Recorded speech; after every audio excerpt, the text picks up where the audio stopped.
Oh, this is Antichrist 9/1672. This is actually the end of capitalism part 2. When I ended the last one, it really kind of made me think about capitalism. Um, were we ever a capitalist nation to begin with? I mean, I've read the books, I understand how it kind of all began, and maybe I'll deal with that in another video.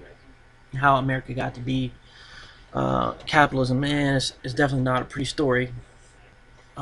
Its views on human nature and things of that nature, um, but that's really not what this is about.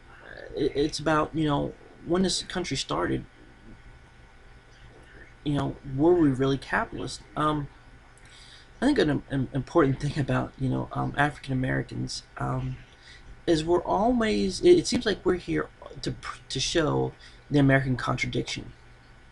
You know, they say one thing and do something else. Um, and the same is true for just about every aspect, whether you deal with, early Christianity in America and its contradiction in the way it treated African Americans, democracy and the way it treated African Americans. The same can be said for capitalism. One of the tenets of capitalism is that every man has a right to the fruits of his own labor. Basically, what that means is that if you work, you have a right to, to earn money from what you do, from the work that you do. Well, if you know anything about African Americans, you know that we started out as slaves, which is a violation and a contradiction of capitalist principles, and continued to be throughout early American history. Um, Even though there's an aspect of capitalism about trying to get the most work for the least amount of money, you're still supposed to, at the end of the day, an individual is supposed to be paid for their labor.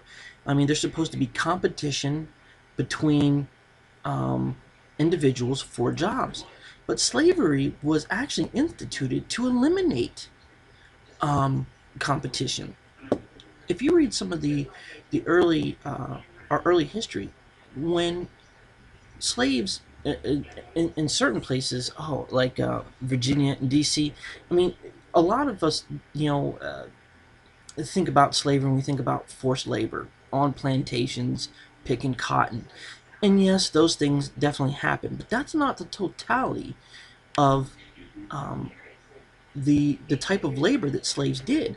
Slaves were pretty much involved in just about every industry. There was one writer I read, I can't remember who it was, who was talking about as he was going around, I think it was like South Carolina or Virginia, a number of places this could be said of. I mean, he said, he walked around and he saw every area of industry was dominated by slave labor. He said they were, cutting the trees, building the buildings, cutting the stone, shipping the stone. I mean, every industry imaginable we had our hands in. And we weren't getting paid. And there were whites that were upset at the time because they couldn't compete. They couldn't get jobs because the slaves were involved in every area of industry in a lot of southern states. So they were upset, like, how can we compete? I mean, we have to feed our families, and there's no way that we can undervalue our labor and compete against these slaves. But that's just kind of the beginning. Once our ancestors got freed, um, they still didn't get to benefit from capitalism because they were discriminated against. They were kept out of certain jobs, kept out of certain positions, denied the right to get an education, so that they couldn't compete, and that again they could be at best cheap labor. So again, our being here was a constant contradiction to everything this nation said that it valued. They made sure that we couldn't compete in education, labor, even in sports. A lot of us take black athletes for granted.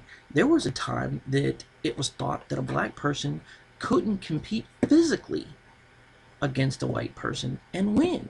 We weren't allowed to box, let alone play basketball, or any of these things that we now take for granted.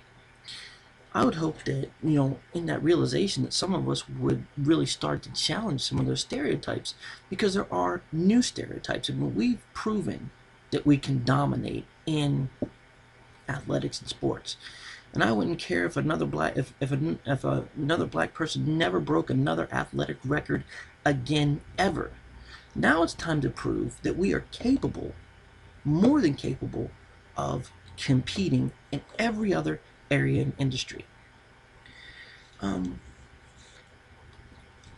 so I guess that's really all that I have to say. I mean, but it's something worth considering. This idea of capitalism and race and the interplay between the two, and how we've never been truly given a fair chance to be competitive, and yet sometimes individuals, in spite of the limitations, have succeeded.